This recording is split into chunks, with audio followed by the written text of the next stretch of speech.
ఈరోజు వాక్య ధ్యానాంశం. దేవుడే నీతో మాట్లాడినట్లయితే. ఒకరోజు ఒక సహోదరి ప్రార్థనా సహాయ నిమిత్తము పాస్టర్ గారి దగ్గరకు వచ్చి, అన్న, ప్రతిరోజు కటిక ఉపవాసం ఉండి 7 గంటల ప్రార్థన చేయమని దేవుడు నాతో మాట్లాడాడు.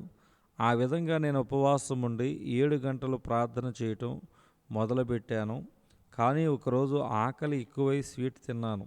అప్పుడు దేవుడు నాతో నేను చెప్పిన విధంగా, నీవు ఉపవాసం ఉండి ప్రార్థన చేయలేదు, స్వీట్ తిన్నావు, కావున నీకు పరలోకానికి ప్రవేశం లేదు, నేను నరకానికి పంపిస్తున్నాను అని చెప్పాడు.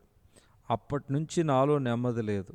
నేను చనిపోతానేమో, నరకానికి వెళ్ళిపోతానేమో అని నిద్ర పట్టడం లేదు. ఆరోగ్యం కూడా పాడై బహుగా నీరసించి బలహీనంగా అయ్యాను. సహోదరుడా, దయచేసి గమనించండి. మనం పరలోకానికి వెళ్ళుట అనేది స్వీట్ తినుట లేదా తినకపోవటం మీద ఆధారపడి లేదు. మన ప్రభు అయిన యేసుక్రీస్తు శిలువలో తన అమూల్యమైన రక్తాన్ని మన కోసం చిందించి ఆ రక్తంతో మనల్ని కడిగి పరిశుద్ధపరిచాడు. కాబట్టి మనం పరలోకానికి వెళ్ళగలం. దేవుడు తన ప్రాణాన్ని అప్పగించి మనల్ని కొనుక్కున్నాడు.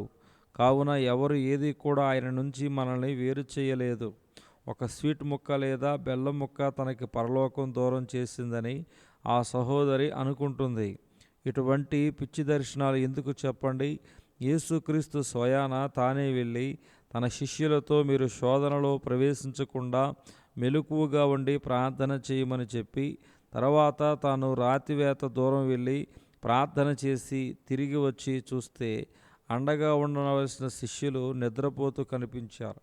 అప్పుడు యేసుక్రీస్తు వారిని చూచి, ఒక్క గడి అయినా మెలకువగా ఉండి ప్రార్థన చేయలేరా అని ప్రశ్నించాడు.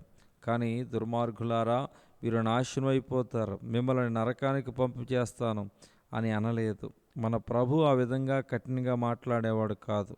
ఒకవేళ దేవుడు మనల్ని దర్శించినట్లయితే మన ఆత్మీయత బలపడుతుంది.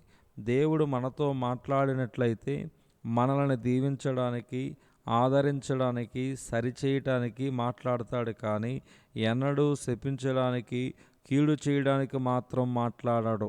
మనం సేవించే దేవుడు రాక్షసుడు కాదనే సత్యం మర్చిపోవద్దు. ఆయన మన ప్రియమైన తండ్రి కనుక సాతాను తీసుకొచ్చే వ్యర్థమైన కలలను, సాతాను సంబంధులు చెప్పే సోదె వంటి ప్రవచనాలను నమ్మి మీరు కలిగి ఉన్న సమాధానము పోగొట్టుకొనకుడి. మరి కొంతమంది ఇలా అంటారు, నేను దేవునికి మాట ఇచ్చి తప్పాను, ఇస్తానన్న కానుక ఇవ్వలేకపోయాను, చేస్తానన్నది చేయలేకపోయాను, కాబట్టి నన్ను శిక్షిస్తాడేమో, నరకానికి పంపివేస్తాడేమో అని భయపడుతూ ఉంటారు. అయ్యయ్యో, ఇది ఎంత అవివేకమో! మన ప్రభు బహు ప్రేమ కలిగిన దయాదాక్షిణ్యపూర్ణుడు, క్షమించుటకు సిద్ధ మనసు గలవాడు, శిక్షించుటకు బహు నిదానించేవాడు.